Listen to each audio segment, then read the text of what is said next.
폴란드를 지도에서 없애버리겠다. 벨라루스 대통령의 협박은 세계를 경악하게 했고 유럽 전체를 긴장시켰습니다. 나토는 주저했고 유럽연합은 망설였습니다. 그 절망적인 순간 폴란드가 내린 단 하나의 결정이 모든 것을 바꿔놓았습니다. 그 결정의 주인공은 다름 아닌 대한민국이었습니다. 그리고 그날 이후 유럽의 시선은 아시아의 한국에 집중되었습니다.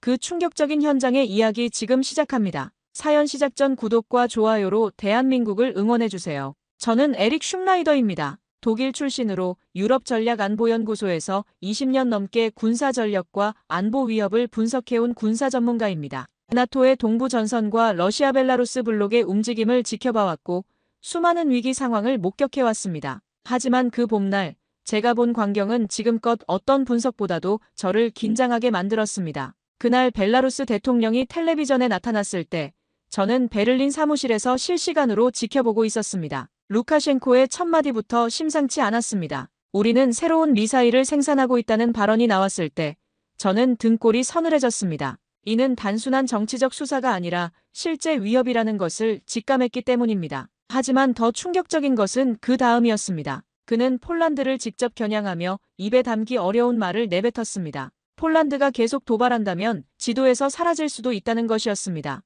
저는 그 순간 온몸에 소름이 돋았습니다. 이것은 더 이상 말싸움이 아니라 전쟁 선포에 가까웠습니다. 벨라루스는 말로만 끝내지 않았습니다. 며칠 뒤부터 국경 근처로 군대가 움직이기 시작했습니다. 저는 독일 정보기관으로부터 위성사진들을 받아보았는데 그 내용은 충격적이었습니다. 폴란드 국경에서 멀지 않은 곳에 수많은 전차와 미사일, 그리고 각종 무기들이 집결하고 있었습니다. 이것은 단순한 훈련이 아니라 실전을 위한 준비였습니다. 더욱 놀라운 것은 러시아에서 온 장비들이었습니다. 최신형 전차들과 각종 무기들이 벨라루스로 속속 이동하고 있었습니다. 이는 단순한 벨라루스의 독자적 행동이 아니라 러시아와 함께 계획된 위협이라는 것을 의미했습니다. 저는 이 모든 정보를 독일 국방부에 긴급히 보고했지만 돌아온 답변은 실망스러웠습니다. 상황을 지켜보겠다는 원론적인 말뿐이었습니다. 나토의 반응도 마찬가지였습니다. 브뤼셀에서는 연일 회의가 열렸지만 각국의 이해관계가 복잡하게 얽혀 실질적인 해결책은 나오지 않았습니다.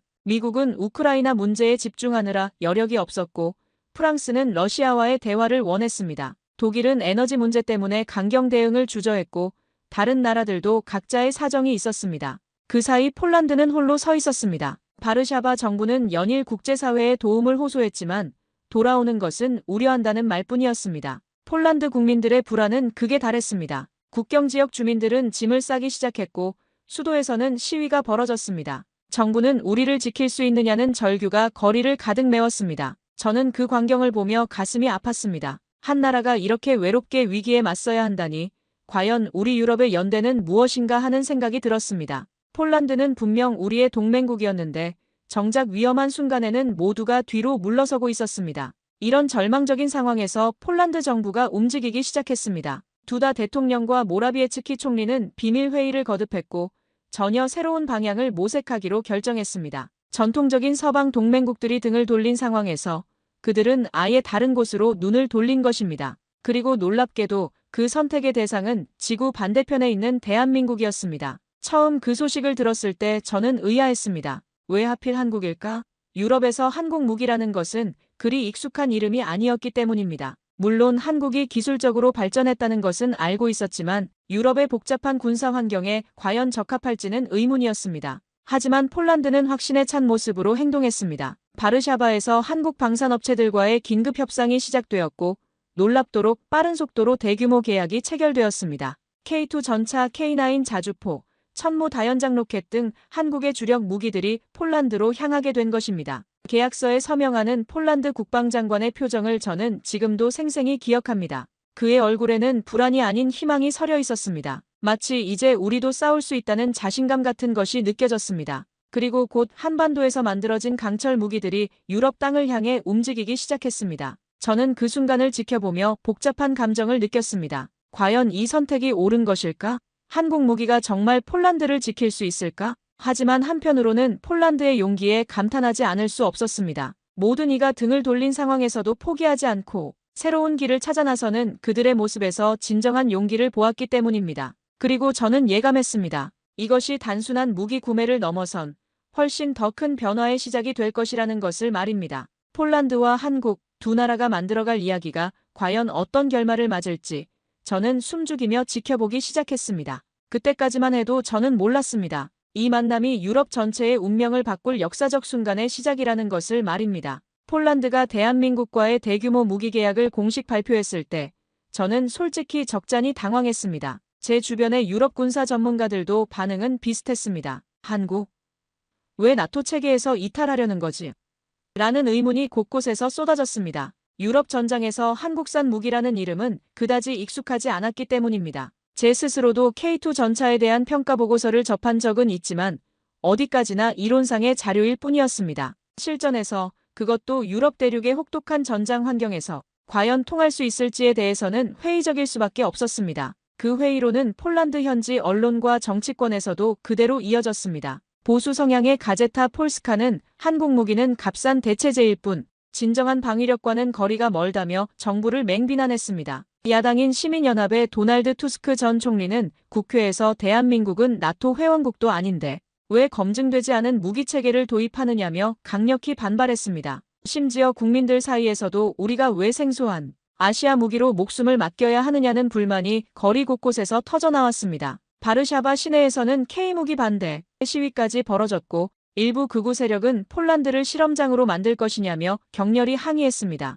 유럽 언론들의 반응은 더욱 냉소적이었습니다. 영국의 가디언은 폴란드의 절망적 선택이라는 제목으로 한국 무기 도입을 비꼬았고 프랑스 르 피가로는 검증되지 않은 K무기, 과연 러시아를 막을 수 있을까라며 의구심을 드러냈습니다. 독일의 슈피겔은 아예 폴란드가 도박을 택했다며 직격탄을 날렸습니다. 심지어 이탈리아의 한 방송은 K-팝은 좋지만 K전차는 글쎄요라는 조롱 섞인 표현까지 사용했습니다. 저 역시 이런 기사들을 읽으며 마음 한편으로는 동감하는 부분이 있었습니다. 유럽의 복잡한 지정학적 환경에서 아시아 무기가 과연 얼마나 효과적일지는 미지수였으니까요. 저는 당시 베를린 본사에서 이 상황을 정리하며 내부 분석 보고서를 작성하고 있었습니다. 보고서의 초안 제목은 폴란드의 한국 무기 도입 기회인가 위험인가였고 결론 부분은 신중하게 관찰할 필요가 있으나 위험 부담이 상당히 높다는 내용으로 채워졌습니다. 특히 나토 표준 탄약과의 호환성 문제, 정비 부품 공급망의 불안정성, 그리고 무엇보다 실전 경험 부족을 주요 우려사항으로 지적했습니다. 또한 혹독한 유럽 겨울 환경에서의 작동 안정성, 러시아제 무기와의 성능 비교, 그리고 폴란드군의 새로운 무기체계 적응 기간 등도 변수로 언급했습니다. 하지만 폴란드 정부는 이런 비판에 아랑곳하지 않고 생각보다 훨씬 단호하게 밀어붙였습니다. 마리우시 블라슈차크 국방장관은 기자회견에서 우리는 전통이 아닌 성능을 선택했다며 확고한 의지를 드러냈습니다. 폴란드 육군 참모총장 야로스와프 미카 대장도 위기 상황에서는 검증된 관례보다 혁신적 해법이 필요하다고 지지 입장을 밝혔습니다. 이들의 표정에서는 절박함과 동시에 묘한 확신이 엿보였습니다. 4월 초 한국 방산업체 관계자들이 바르샤바에 도착했습니다. 현대로템과 한화시스템, 그리고 LI진엑스원의 기술진들이 대거 파견되어 폴란드 국방부 및 육군 관계자들과 수차례 기술 협의를 가졌습니다. 이들은 단순한 무기 판매가 아닌 기술 이전과 현지 생산, 정비체계 구축, 그리고 폴란드군 교육훈련까지 포함한 통합 패키지를 제안했습니다. 심지어 일부 핵심 부품의 폴란드 내 합작 생산까지 검토한다는 파격적인 조건이었습니다. 이는 기존 서방 무기업체들의 일방적 수출 방식과는 확연히 다른 접근법이었습니다. 드디어 첫 K2 전차 수송선이 그단스크 항구에 도착했습니다. 저는 그 광경을 직접 보기 위해 베를린에서 차를 몰고 폴란드로 향했습니다. 6시간의 운전 끝에 항구에 도착했을 때 제가 본 것은 예상과는 완전히 다른 모습이었습니다. 화려한 첨단 장비 도입식이나 대규모 언론 행사 같은 것은 어디에도 없었습니다. 대신 한국 기술진들이 낡은 항구 창고에서 묵묵히 포장을 풀고 부품들을 정리하는 모습만 보였습니다. 언론진들이 몰려있기는 했지만 대부분 비판적인 시각으로 취재하는 분위기였습니다. 특히 인상 깊었던 것은 한국팀의 작업 방식이었습니다. 이들은 특별한 선전이나 과시 없이 그저 폴란드 병사들과 함께 무릎을 꿇고 전차 내부를 뜯어보며 하나하나 설명했습니다. 언어가 통하지 않을 때는 손짓 발짓을 동원해서라도 끝까지 이해시키려 노력했습니다. 한 한국 기술자는 전차 엔진룸을 가리키며 폴란드 정비병에게 열심히 설명하고 있었는데 그 모습에서 진정성이 느껴졌습니다. 심지어 몇몇 기술자들은 기본적인 폴란드어 인사말을 배워와서 현지 군인들과 소통하려 애쓰는 모습도 보였습니다. 이는 제가 그동안 봐왔던 서구권 방산업체들의 방식과는 완전히 달랐습니다. 미국이나 독일, 프랑스 업체들은 대개 화려한 프레젠테이션과 대규모 시연회로 무장해서 왔습니다. 고급 호텔에서 성대한 만찬을 열고 정치인들과 고위 관료들을 초청해 화려한 볼거리를 제공하는 것이 일반적이었습니다. 하지만 한국팀은 그런 것보다는 실제 현장에서의 교육과 기술 전수에 더 집중하는 것 같았습니다. 그들의 가방에는 화려한 브로슈어 대신 두꺼운 기술 매뉴얼과 교육 자료들이 가득했습니다. 현지 언론들의 반응은 여전히 냉담했습니다. 폴스카 타임스는 과연 이 아시아 전차들이 러시아 T-90을 상대할 수 있을까라며 의문을 제기했고, 워시나 포스트는 폴란드가 실험용 쥐가 되었다는 자극적인 표현까지 사용했습니다. 한 TV 방송은 K2 전차를 아직 검증받지 못한 신참이라고 불렀고, 또 다른 신문은 한국인들이 유럽 전쟁을 이해나 할까라는 조롱 섞인 기사를 내보냈습니다. 하지만 저는 그 현장에서 한 가지 강한 인상을 받았습니다. 이들은 과시가 아닌 실전을 준비하고 있다는 것이었습니다. 특히 기억에 남는 장면이 하나 있습니다. 폴란드 기갑부대 지휘관인 야누시 코발스키 대령이 K2 전차 조종석에 직접 앉아보는 모습이었습니다. 처음에는 회의적인 표정이었던 그가 몇 분 후 놀라운 얼굴로 밖으로 나왔습니다. 이건 정말 다릅니다. 완전히 다른 차원의 무기입니다. 라고 말하는 그의 목소리에는 확신이 서려 있었습니다. 그는 특히 K2의 능동방어 시스템과 화력 통제 장치에 깊은 인상을 받은 것 같았습니다. 이런 기술이 가능하다니 믿을 수 없습니다. 라며 연신 감탄했습니다. 현지에서는 여전히 회의적 시선이 가득했지만 한국팀은 이에 아랑곳하지 않고 묵묵히 기술을 전수하고 장비를 점검했습니다. 그들의 모습에서는 우리가 가져온 것은 단순한 무기가 아니라 신뢰라는 메시지가 느껴졌습니다. 어떤 비판에도 흔들리지 않고 자신들의 일에만 집중하는 모습이 오히려 더 강한 인상을 남겼습니다. 그리고 저는 이들이 실제 전장에 투입될 날이 멀지 않았다는 것을 예감했습니다. 그때까지만 해도 저는 몰랐습니다. 이 조용한 시작이 곧 유럽 전체를 뒤흔들 놀라운 변화의 전주곡이라는 것을 말입니다. 폴란드의 결정이 본격적으로 실행되자 유럽 각국의 반응은 한층 더 냉소적으로 변하였습니다. 폴란드 현지에서도 여론은 악화일로였습니다. 언론은 연일 정체불명의 무기라며 K2 전차를 폄하했고, 전시작전에서 호환성도 검증되지 않은 외부 체계라는 비판이 이어졌습니다. 특히 폴란드 최대 일간지인 가제타 비보르차는 사설에서 우리는 언제부터 아시아의 실험 대상이 되었는가라며 신랄하게 비판했습니다. 심지어 일부 방송에서는 한국 무기의 도입을 K-팝보다 못한 K-전략이라고 조롱했습니다. 저는 그 표현을 들었을 때 잠시 멈칫할 수밖에 없었습니다.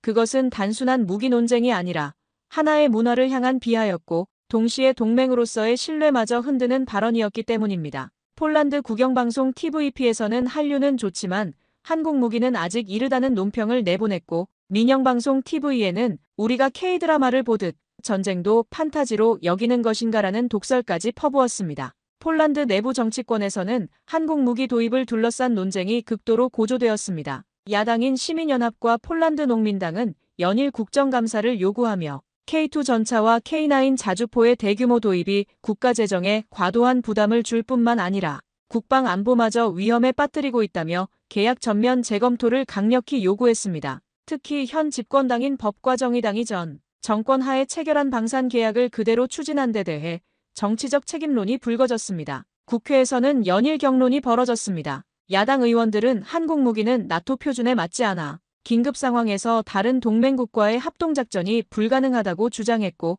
유지보수 비용과 부품 조달의 어려움으로 인해 장기적으로는 더 큰 손실을 입을 것이라고 경고했습니다. 심지어 일부 의원은 한국이 우리를 이용해 자국 무기를 홍보하려는 것 아니냐는 의혹까지 제기했습니다. 전문가들 사이에서도 의견이 엇갈렸습니다. 바르샤바 대학의 군사학과 안제이 노바크 교수는 한국과의 무기 협력이 기술 이전과 자립적 방위력 확보로 이어질 수 있는가에 대해서는 여전히 의문이라며 신중론을 펼쳤습니다. 폴란드 국제문제연구소의 마리아 코발스카 연구위원은 러시아와 벨라루스의 위협이 현실적인 상황에서 검증되지 않은 무기 체계에 의존하는 것은 도박이라고 평가했습니다. 언론은 연일 관련 보도를 쏟아냈고, 국민 여론 역시 찬반이 팽팽히 맞서는 상황이었습니다. 여론조사 전문기관 조사에 따르면 한국 무기 도입에 대해 반대 48%, 찬성 35%, 모름 17%로 반대 의견이 우세했습니다. 특히 50세 이상 연령층에서는 반대 의견이 60%를 넘었고, 전통적인 서방 무기가 더 안전하다는 인식이 강했습니다.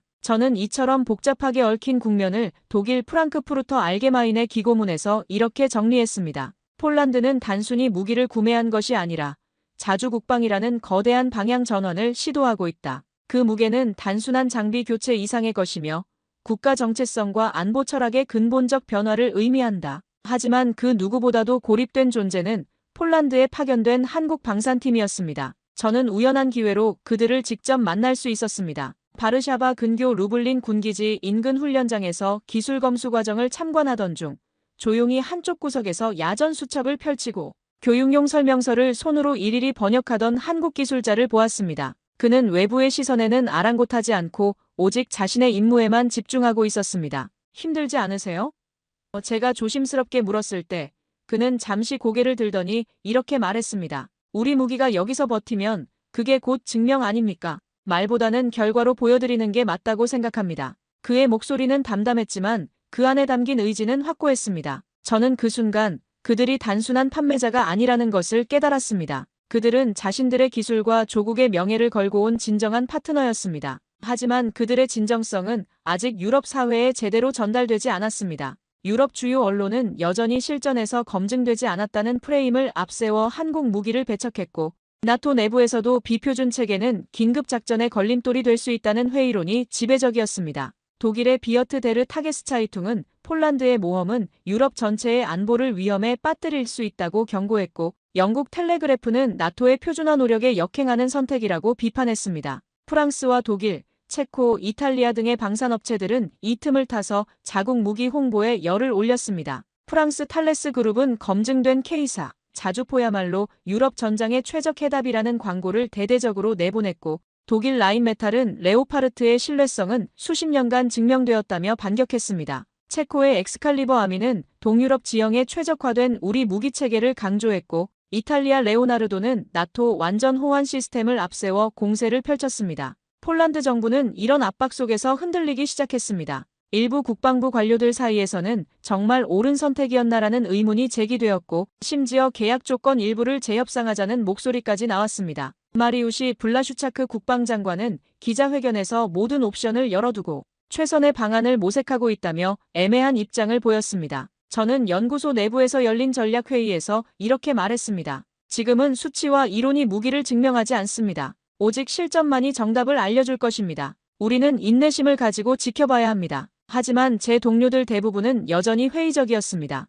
한국 무기가 과연 유럽의 혹독한 현실을 견딜 수 있을까라는 의문이 지배적이었습니다. 폴란드는 한국과 함께 거대한 도박을 택했습니다. 하지만 그 도박은 외롭고 험난한 길이었습니다. 지지 세력은 날로 줄어들었고 각계각층의 압력은 더욱 거세졌습니다. 유럽 전체가 등을 돌린 상황에서 폴란드와 한국은 서로만을 믿고 갈 수밖에 없었습니다. 당시 폴란드 대통령실의 한 고위 관계자가 저에게 조용히 말한 적이 있습니다. 모든 이가 등을 돌렸지만 우리가 믿는 건 한 가지입니다. 전장의 결과는 거짓말하지 않으니까요. 우리는 그 순간을 기다리고 있습니다. 저는 그 말을 기억하고 있습니다. 그 말이 진실로 드러나는 순간이 오기만을 조용히 기다리고 있었습니다. 폭풍전의 고요함 속에서 진정한 시험의 시간이 다가오고 있었습니다. 전환의 순간은 예고 없이 찾아왔습니다. 어느 날 폴란드 남부 훈련장에서 K2 흑표 전차가 참가하는 대규모 실전 훈련이 열린다는 소식을 듣고 저는 현장을 직접 찾았습니다. 당시까지도 저는 마음 한편으로 의구심을 품고 있었습니다. 과연 아시아에서 온 이 무기들이 유럽의 혹독한 환경에서 제대로 작동할 수 있을까? 하지만 그날 저는 그 모든 의심을 완전히 버리게 되었습니다. 훈련은 이른 새벽에 시작되었습니다. 짙은 안개가 자욱하게 낀 구릉지대에서 K2 전차들이 조용히 대기하고 있었습니다. 상대편은 폴란드군이 기존에 운용하던 독일제 전차들이었습니다. 지휘관의 신호와 함께 훈련이 시작되었을 때 저는 눈을 의심할 수밖에 없었습니다. 거대한 K2 전차가 마치 살아있는 동물처럼 부드럽게 움직이는 것이었습니다. 무거운 철덩어리가 이렇게 우아하게 움직일 수 있다니 믿기 어려웠습니다. 특히 험난한 지형을 통과하는 모습은 감탄을 자아냈습니다. 진흙투성이 습지도 거뜬히 지나갔고 가파른 언덕길에서도 전혀 흔들림이 없었습니다. 마치 그 지형을 위해 태어난 것처럼 자연스러웠습니다. 하지만 진짜 놀라운 것은 사격 훈련이었습니다. K2가 멀리 떨어진 표적을 향해 포를 발사했을 때 저는 숨을 멈췄습니다. 한 발에 정확히 명중시키는 모습을 보며 관측소에 있던 모든 사람들이 탄성을 질렀습니다. 움직이면서도 정확하게 맞추고 여러 개의 목표물을 빠르게 바꿔가며 공격하는 모습은 마치 마법 같았습니다. 현장에 있던 폴란드군 고위 간부들의 반응이 모든 것을 말해주었습니다. 이 전차는 우리가 지금까지 본 것과는 완전히 다릅니다라고 말하는 한 장군의 목소리에는 경외감이 담겨 있었습니다. 다른 장교는 제게 다가와 흥분된 목소리로 말했습니다. 처음에는 의심했지만 오늘 보고 나니 우리가 정말 대단한 것을 들여온 것 같습니다. 이건 혁명입니다. 그 말에 저도 깊이 공감했습니다. K2는 단순히 성능이 좋은 무기가 아니었습니다. 유럽 전장에서 필요한 모든 것들, 추위를 견디는 힘, 험한 땅을 달리는 능력, 정확한 사격, 그리고 적의 공격으로부터 자신을 지키는 기술까지 이 모든 것을 완벽하게 갖춘 작품이었습니다. 그 순간 저는 확신했습니다. 이것은 단순한 무기가 아니다. 새로운 시대의 시작이다. 이어진 K9 자주포의 시연은 더욱 감동적이었습니다. 멀리 떨어진 목표를 정확히 맞추는 것은 물론이고 쏘고 나서 빠르게 자리를 옮기는 모습이 인상적이었습니다. 적의 반격을 피하기 위해 재빠르게 움직이는 그 민첩함에 모든 참관자들이 감탄했습니다. 천무 다연장 로켓의 위력은 가히 압권이었습니다. 연속으로 발사되는 로켓들이 넓은 지역을 순식간에 제압하는 모습은 마치 천둥번개 같았습니다. 훈련을 지켜본 유럽 각국의 군사 전문가들 사이에서 술렁임이 일어났습니다. 프랑스에서 온 대령은 이 정도라면 우리도 진지하게 검토해봐야겠다고 말했고, 독일 교관은 우리가 배울 점이 많다며 감탄했습니다. 체코군 관계자들의 반응은 더욱 즉각적이었습니다. 훈련이 끝나자마자 한국 기술진에게 다가가 우리나라도 이런 무기가 필요하다며 관심을 표명했습니다. 저는 훈련장을 떠나는 길에 깊은 감동을 느꼈습니다. 그리고 연구 노트에 한 줄을 적어 넣었습니다. 한국 무기가 유럽에서 진정한 실력을 보여주었다. 이제 모든 것이 바뀔 것이다. 그 문장은 곧 독일 국방부와 나토, 유럽연합에 제출될 보고서의 핵심이 되었습니다. 그날 이후 분위기가 완전히 달라지기 시작했습니다. 폴란드의 선택을 비웃던 사람들이 하나둘 입을 다물기 시작했고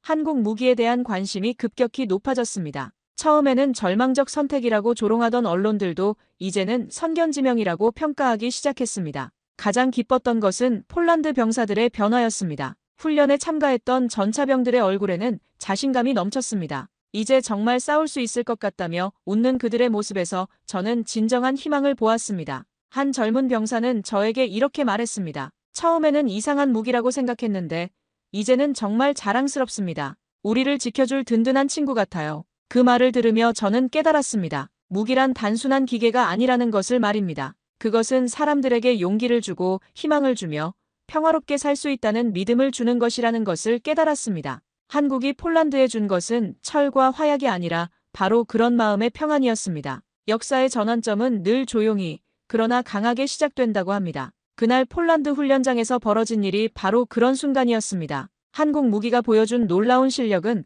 단순한 기술의 승리가 아니었습니다. 그것은 진심과 성실함이 만들어낸 기적이었고 앞으로 일어날 더 큰 변화의 신호탄이었습니다. 훈련이 끝난 후에도 그 파급 효과는 지속되었습니다. 전차와 자주포, 다연장 로켓 등 한국산 무기들의 성능은 단순히 기록으로만 남지 않았습니다. 그것은 현장에서 직접 훈련받은 폴란드 병사들의 태도와 표정, 그리고 말투에서 먼저 나타났습니다. 이전에는 의심과 불만이 섞였던 그들의 눈빛이 점차 신뢰와 자신감으로 바뀌기 시작했습니다. 저는 훈련기지 내 병영식당에서 우연히 한 전차병과 대화를 나눌 기회가 있었습니다. 처음엔 솔직히 반신반의했습니다. 아시아 무기라고 하니 뭔가 어색하기도 했고요.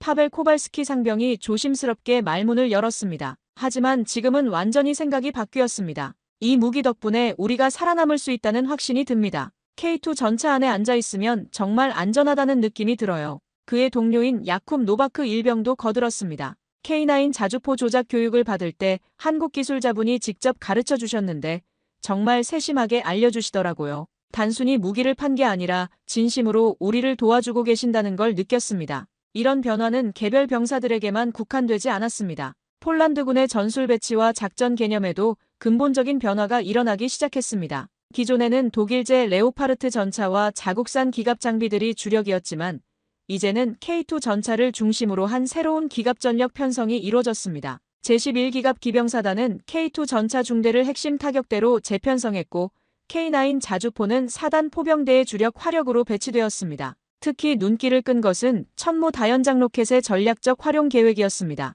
폴란드군은 이 무기를 단순한 포병 지원 장비가 아닌 전략적 억제 수단으로 활용하려 하고 있었습니다. 즉, 전방에서의 직접적인 충격력뿐만 아니라 적의 후방 보급선과 지휘시설을 무력화하는 기피 타격 역할까지 염두에 두고 배치하겠다는 전략이었습니다. 이는 폴란드군의 작전 교리 자체가 방어 중심에서 공세적 억제로 전환되고 있음을 의미했습니다. 이런 변화는 단순한 무기 교체를 넘어선 작전 개념의 혁신이었습니다. 폴란드는 더 이상 위협을 받는 약소국이 아니라 독자적 전력을 갖춘 지역 강국으로 탈바꿈하고 있었던 것입니다. 저는 그 과정을 지켜보며 독일이 1990년대 중반 이후 점점 느려지고 있는 방산 혁신과 대비하지 않을 수 없었습니다. 한국과의 협력을 통해 폴란드는 나토 내부에서조차 자체 군사 시스템을 완성한 선진국으로 재평가받기 시작했습니다. 폴란드 정부 역시 한국 측의 기술 협력 방식이 기존 유럽 방산업체들과는 완전히 다르다는 점에 주목했습니다. 서방 업체들은 대개 완성품을 납품하고 기술적 종속 관계를 유지하려 했지만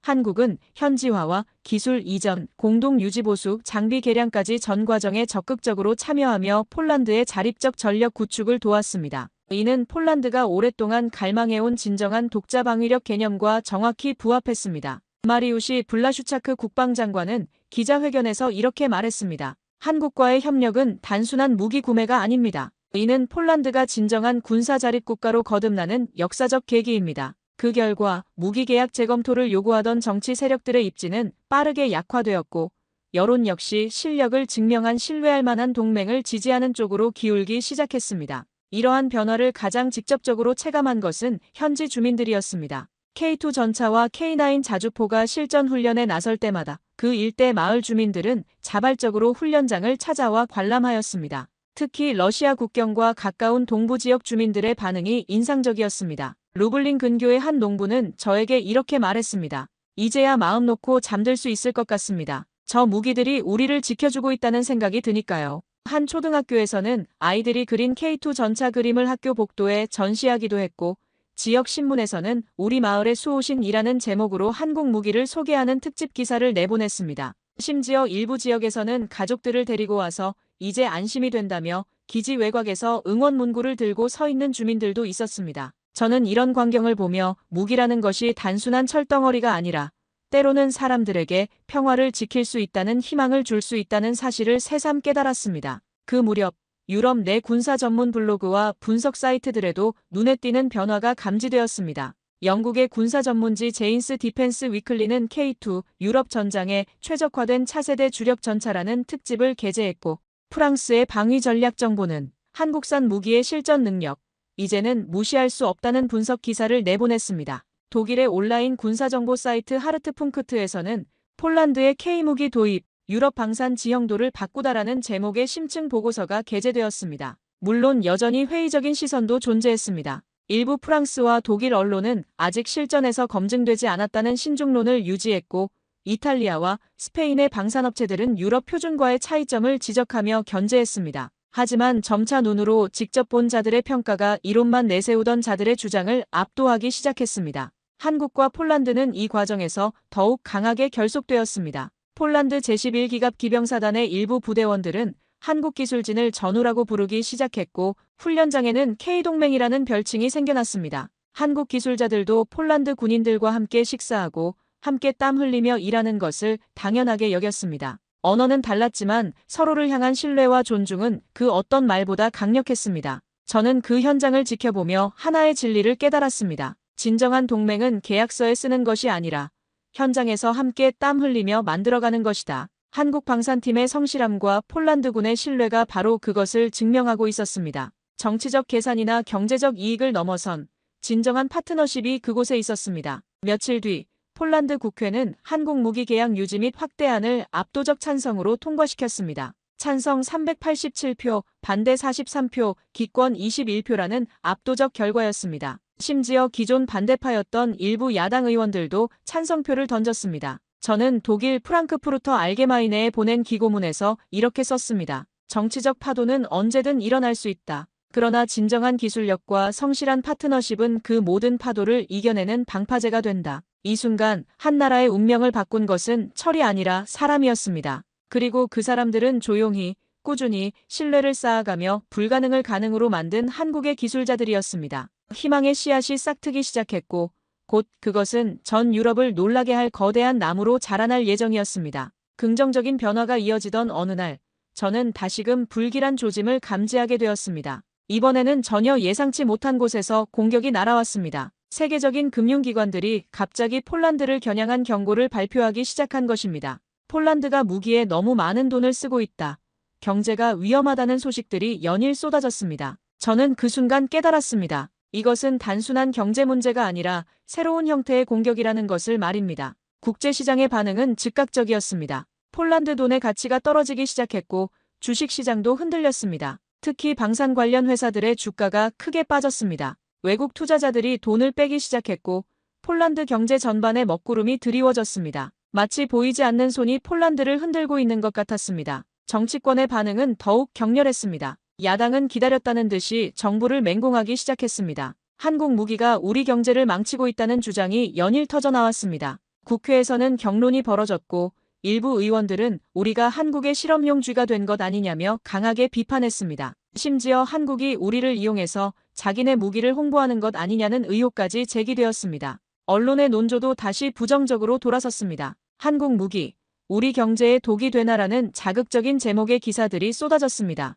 경제 전문가들은 텔레비전에 나와 폴란드가 감당할 수 없는 무리한 투자라고 비판했습니다. 여론조사 결과도 충격적이었습니다. 한국 무기 도입에 반대하는 의견이 다시 급상승했고 특히 경제 걱정이 큰 일반 시민들의 반발이 컸습니다. 이런 상황을 틈타 유럽의 기존 무기 회사들이 다시 공세에 나섰습니다. 프랑스, 독일, 이탈리아 업체들이 조직적으로 움직이며 유럽 무기가 경제적으로 더 유리하다는 주장을 펼쳤습니다. 그들은 같은 유럽끼리 협력해야 한다며 감정에 호소하기도 했고 장기적으로 보면 우리 무기가 더 저렴하다며 경제적 논리도 내세웠습니다. 가장 교묘했던 것은 안보 위협까지 거론한 공격이었습니다. 일부에서는 폴란드가 한국 무기를 들여온 것이 러시아를 더욱 자극했다며 오히려 폴란드를 비난했습니다. 평화로운 해결을 방해하고 있다는 억지 논리까지 나왔습니다. 저는 이런 말들을 들으며 분노를 느꼈습니다. 위기에 처한 친구를 도운 것이 왜 비난받아야 하는가 싶었습니다. 벨라루스와 러시아도 이 기회를 놓치지 않았습니다.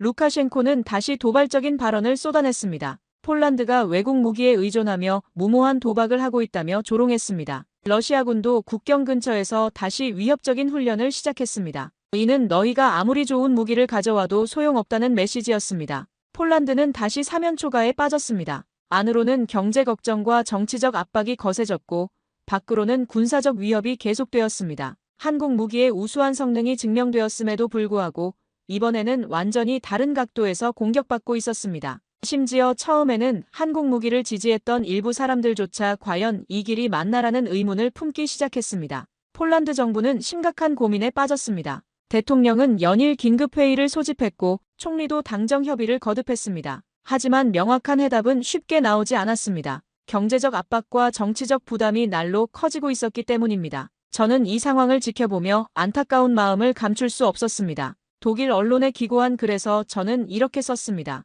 진정한 변화는 항상 저항에 부딪힌다. 폴란드가 겪고 있는 시련은 그만큼 새로운 길을 개척하고 있다는 증거다. 하지만 이런 때일수록 동맹의 신뢰가 중요하다. 한국과 폴란드 사이의 협력은 단순한 장사가 아니라 진정한 동반자 관계였기 때문입니다. 이런 어려운 상황에서도 폴란드 현지의 한국 방산팀은 묵묵히 자신들의 일을 계속했습니다. 기술 지원도 하고 장비 정비도 하고 폴란드 군인들 교육도 계속했습니다. 어떤 정치적 논란에도 휘말리지 않고 어떤 경제적 압박에도 흔들리지 않았습니다. 그저 자신들이 해야 할 일을 성실히 해나갔습니다. 저는 그런 모습을 보며 확신했습니다. 이 위기도 반드시 넘어설 수 있다고 말입니다. 화려한 말이나 정치적 계산이 아니라 진정성과 실력만이 모든 것을 해결할 수 있다고 믿었습니다. 그리고 곧 그것을 증명할 순간이 다가오고 있다는 것을 느꼈습니다. 폭풍은 더 거셌지만 그 끝에는 반드시 맑은 하늘이 기다리고 있을 것이라고 믿었습니다. 정치적 압력과 경제적 공격이 동시에 밀려오던 그 시기,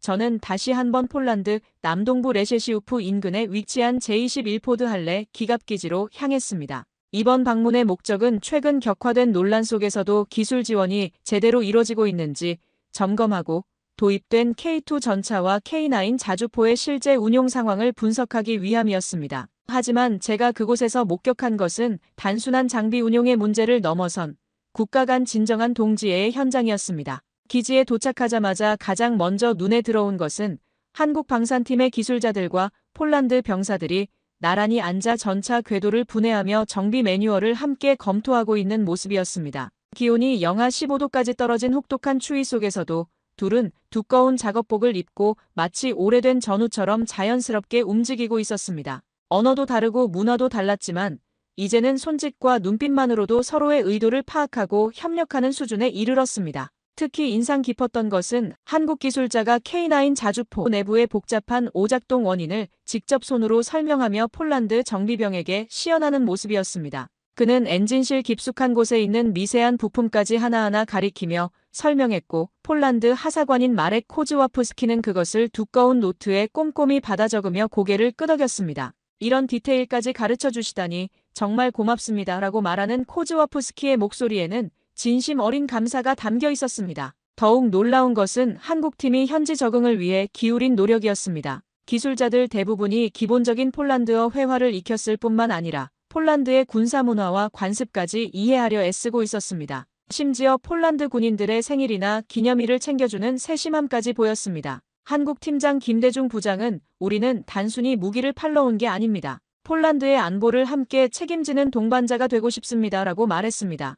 그 기지에서는 매일 아침 한폴 합동점검 회의가 열렸습니다. 한국과 폴란드 기술진 그리고 작전 장교까지 한자리에 모여 전날의 작전 데이터를 공유하고 개선 사항을 논의하는 시간이었습니다. 제가 참석한 날 폴란드 제11기계 화사단 작전 장교인 야누시 비엘레츠키 중령이 회의 말미에 조용히 말했습니다. 이런 파트너십이야말로 우리에게 가장 강력한 무기입니다. 단순히 좋은 장비를 얻은 게 아니라 진정한 동맹을 얻었습니다. 그 말은 형식적인 외교 수사로 들리지 않았습니다. 그는 진심으로 그렇게 믿고 있었고 저는 그 진정성을 온몸으로 느낄 수 있었습니다. 특히 인상적이었던 것은 한국 기술진들이 폴란드 군인들의 작은 건의사항까지 세심하게 수용하고 개선안을 마련하는 모습이었습니다. 장갑 낀 손으로도 조작하기 쉽게 버튼 간격을 넓혀달라는 요청부터 혹독한 겨울에도 엔진 시동이 원활하게 걸리도록 개선해달라는 기술적 요구까지 모든 것을 진지하게 검토하고 해결책을 제시했습니다.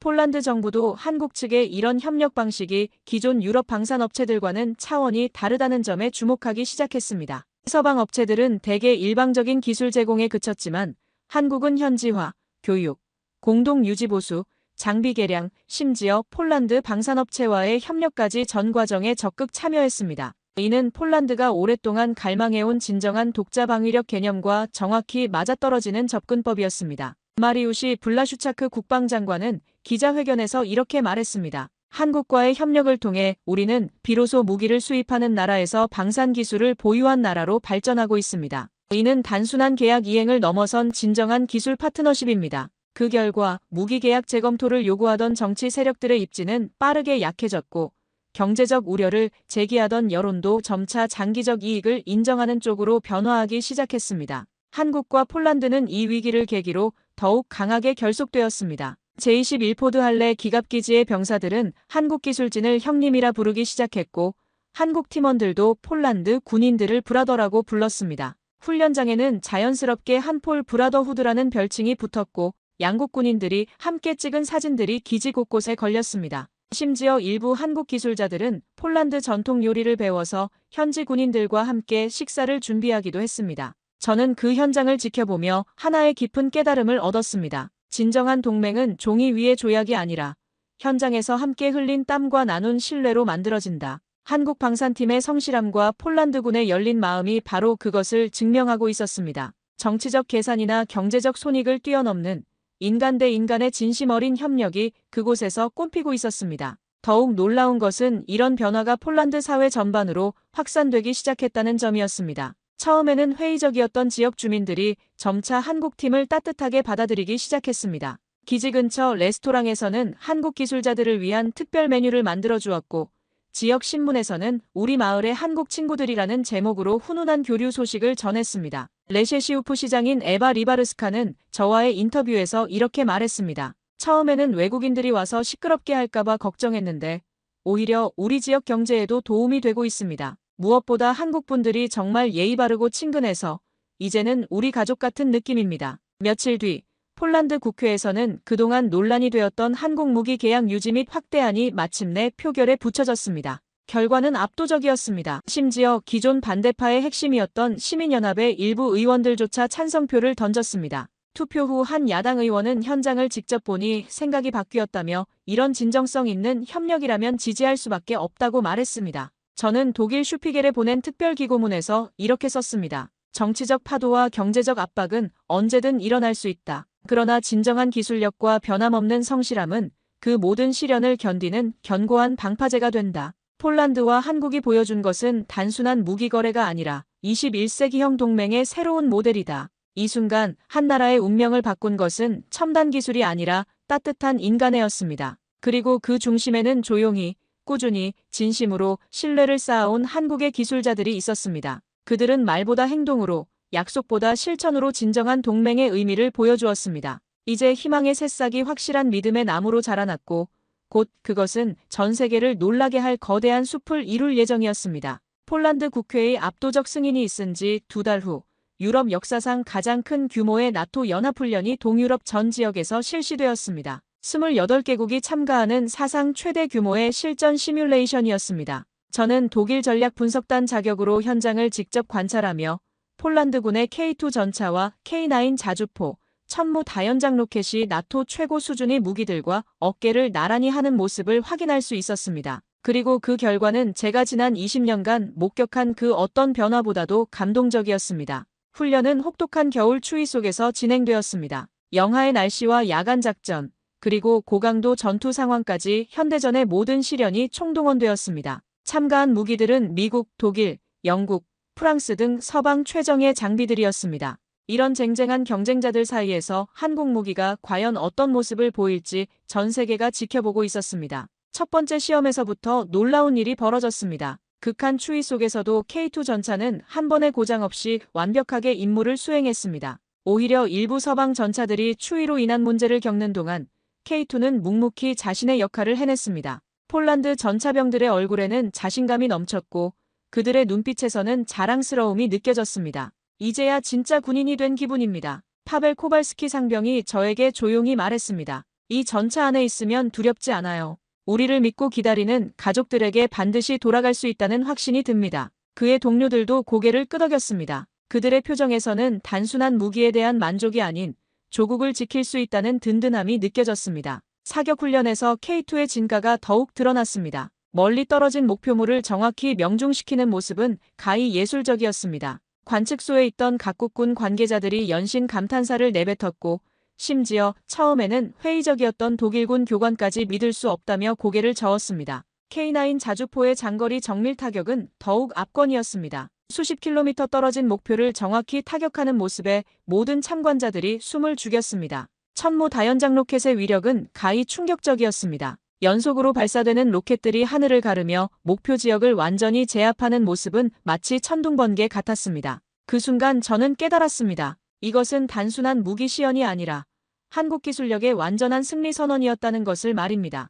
훈련을 지켜본 각국 대표들의 반응이 즉각 나타났습니다. 영국군 대령은 이런 성능을 직접 보게 될 줄 몰랐다며 놀라움을 감추지 못했고 프랑스군 준장은 우리도 이런 무기가 필요하다고 솔직하게 말했습니다. 가장 인상적이었던 것은 독일군 기갑학교 교관의 반응이었습니다. 독일도 이제 한국에게서 배워야 할 때가 온 것 같습니다. 라는 그의 말에는 진심 어린 존경이 담겨 있었습니다. 이러한 성과는 즉시 전 세계 언론의 주목을 받았습니다. 영국의 권위 있는 군사 전문지는 한국이 새로운 기준을 제시했다고 평가했고 프랑스 언론은 한국은 이제 진정한 방산 강국이 되었다고 보도했습니다. 미국 언론도 앞으로는 한국 무기를 기준으로 생각해야 할 것이라고 분석했습니다. 심지어 러시아 언론조차 한국 무기의 위력을 인정하는 기사를 내보냈습니다. 저는 그 순간을 지켜보며 가슴이 벅차올랐습니다. 불과 몇 달 전까지만 해도 검증되지 않은 무기라며 조롱받던 한국 무기들이 이제는 세계 최고의 인정을 받고 있었습니다.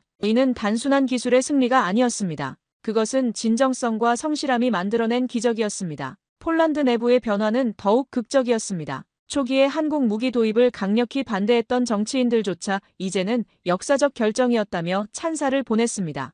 야당 대표는 기자회견에서 정부의 용단에 감사드린다며 폴란드가 군사 선진국이 되는 계기가 되었다고 말했습니다. 안제이 두다 대통령의 국정연설은 특히 감동적이었습니다. 한국과의 협력은 단순한 무기 구입이 아니었습니다. 이는 우리 폴란드가 진정으로 강한 나라가 되는 역사적 전환점이었습니다. 한국은 우리에게 무기만 준 것이 아니라 희망을 주었습니다. 연설장에 있던 청중들은 기립박수로 화답했고 일부는 눈물을 흘리기도 했습니다. 이제 폴란드 거리에서는 완전히 다른 풍경을 볼 수 있었습니다. 한국 무기가 지나가면 시민들이 자발적으로 박수를 치며 응원했고 아이들은 K2 전차 장난감을 가지고 놀았습니다. 카페와 상점에서는 한국 고마워요라는 문구를 내걸었고 심지어 일부 학교에서는 한국어 수업을 개설하기도 했습니다. 가장 감동적이었던 것은 폴란드 할머니 한 분이 저에게 한 말이었습니다. 이제야 마음 놓고 잠들 수 있어요. 우리 손자들이 안전할 거라는 믿음이 생겼거든요. 한국 분들께 정말 고맙습니다.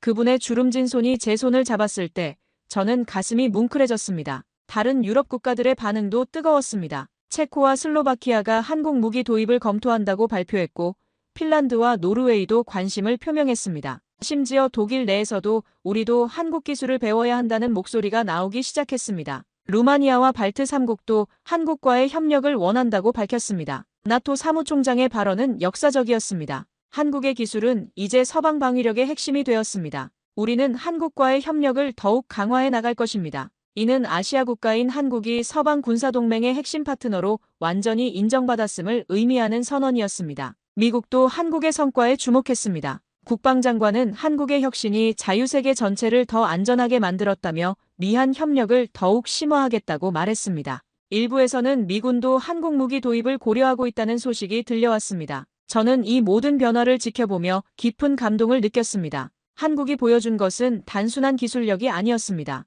그것은 어려움 속에서도 포기하지 않는 끈기였고 파트너에 대한 진심 어린 배려였으며 약속을 지키는 신뢰였습니다. 그리고 그 모든 것이 결국 세상을 변화시켰습니다. 며칠 뒤 저는 베를린 사무실로 돌아왔습니다. 책상 위에는 폴란드 병사들이 선물한 작은 K2 전차 모형이 놓여 있었습니다. 그 작은 모형을 바라보며 저는 지난 몇 개월의 여정을 되돌아보았습니다. 의심과 조롱으로 시작된 이야기가 감동과 존경으로 끝났습니다. 마지막 보고서를 작성하며 저는 이런 문장을 썼습니다. 우리는 무기를 통해 기술을 배웠지만 사람을 통해 진정한 우정을 배웠습니다. 한국이 폴란드에 준 것은 철과 화약이 아니라 희망이었고 그 희망이 유럽 전체를 바꾸었습니다. 그리고 저는 확신했습니다. 진심은 결국 통한다는 것을, 성실함은 반드시 인정받는다는 것을, 그리고 작은 나라도 세상을 바꿀 수 있다는 것을 말입니다. 한국이 보여준 기적 같은 이야기는 앞으로도 오랫동안 사람들의 가슴 속에 남을 것입니다. 오늘 사연에 대한 여러분의 생각을 댓글로 남겨주세요. 감동뭉클에서는 여러분의 소중한 마음을 모아